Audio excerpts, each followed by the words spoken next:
Hey friends, whenever I decorate cookies, I always use Royal Icing. So in my tutorial videos that I'm releasing, I will be referencing my base recipe of Royal Icing. That's this recipe here. So it's really straightforward. It comes together in under 5 minutes, so it's not complicated at all, but this is my go-to recipe that I use every time I decorate cookies. If you have questions, please let me know in the comments below. A link to the recipe and ingredient quantities are in the description box below. You can use either fresh or pasteurized carton egg whites, it's your choice. I always use the carton egg whites. Since the icing isn't going to be cooked, I would just prefer the pasteurized egg white. So starting with 2 pounds of powdered sugar, just put that in the mixer bowl. I have tried to scale this down to a half recipe before and it just doesn't work well unless you have a smaller mixing bowl, so I wouldn't recommend that.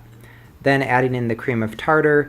This is an acid, so that will react with the egg whites to help denature the proteins, which stabilizes the icing. I like to run the mixer for just a few seconds with only the dry ingredients, just to whisk everything together. Then slowly start streaming in the egg whites down the side of the bowl. You don't want to do this too quickly or the powdered sugar will kind of all fly out of the bowl. You'll notice that the mixture is going to take on kind of a dingy white, slightly yellow color, and then as you continue to mix, it will start to turn very bright white and look fluffy again. This is what you're looking for, and that's how you'll know when you're done. It should take about 2 minutes.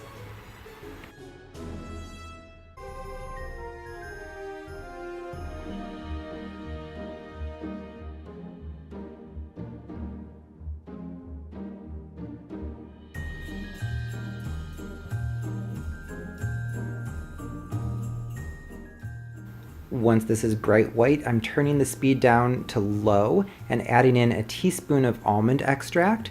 You can use whatever flavor you want. Just bear in mind that flavors all have different intensity levels, so you'll probably want to start conservative and increase because you can't take it out once it's in there. If you're using this to build a gingerbread house, this is exactly the consistency you want. So it's super thick and very glue-like. I use this consistency only for gingerbread houses. Everything else I will add at least 2 tablespoons of water to this entire batch.